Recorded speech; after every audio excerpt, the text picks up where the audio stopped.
அவர்கள் இருவரும் பயத்தில் உறைந்து நின்ற அந்த நொடியில் அந்த மிருகம் அந்த வாய்ப்பை பயன்படுத்தி மூர்க்கமாக தாக்கத் தொடங்கியது.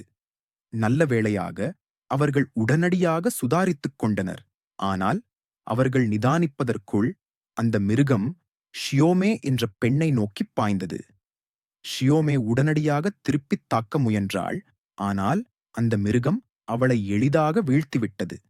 இந்த இக்கட்டான நொடியில் நல்ல வேளையாக கியாங் ஒரு பாய்ச்சலில் பறந்து வந்து அந்த மிருகத்தை எட்டி உதைத்து அதல பாதாளத்தில் தள்ளிவிட்டான்.